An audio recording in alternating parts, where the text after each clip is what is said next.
Welcome back to MSU Tonight, and a special welcome back to Rochele Rosa, who's back tonight not to talk about PRSSA, but about her new book.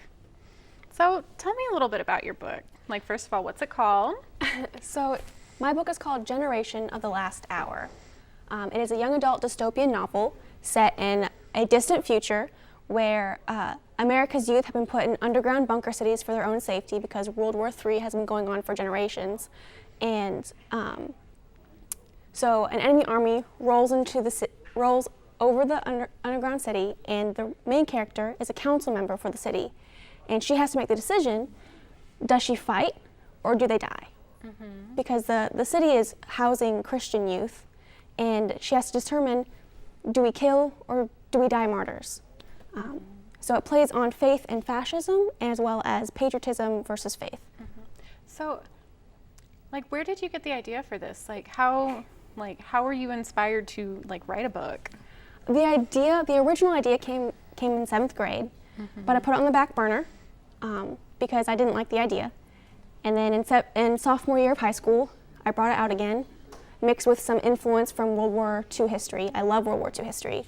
And so I threw in some elements with that, and I wrote the book in about 9 months, and then I put it on the back burner again, and then I brought it back out last summer, and I entered a Twitter pitch party for book publishing, and I ended up sending it out to a couple publishing houses, and I ended up with Anaya Press, which is based out of Florida, mm-hmm. and they're a small publishing house for Christian books.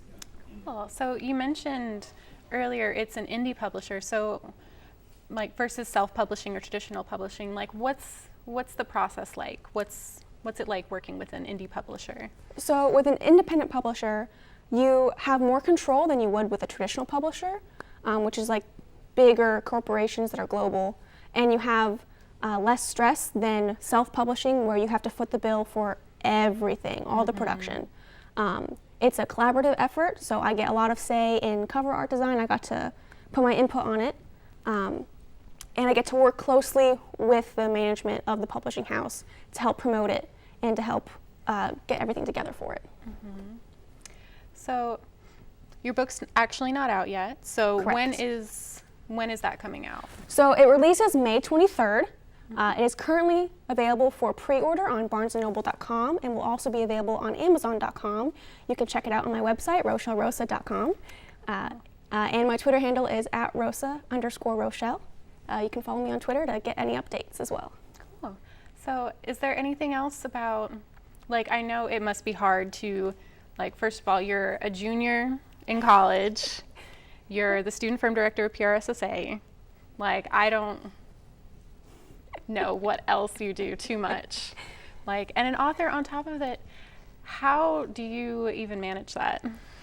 Color coordination. My planner is color coordinated, and I find time. I mean, it was a struggle last semester because I was working till about 2 a.m. doing a lot of edits in order to get it ready for production. Mm-hmm. But ultimately, it's just a matter of time management and prioritization. Mm-hmm. I love it. It's a little bit stressful, but I love it, and I'm looking forward to seeing it in hard copy. Mm-hmm.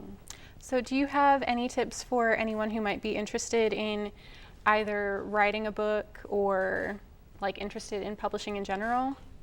I would get interested and start following publishing industry news, Publishers Weekly, any kind of information like that. Get involved in writing forums, find a critique partner for your book, and do your research. Do your research on what is best for you, self-publishing, indie publishing, or traditional publishing. There's different facets, and different personalities are better suited for those methods. Mm-hmm. So just do your research.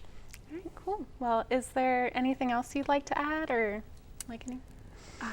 Not that I can think of. Thank you for having me. Just buy your book? Yes, buy my book, please. All right. Well, that's all we have time for tonight. But thanks so much for being here again. And I'm really looking forward to reading your book now. Thanks.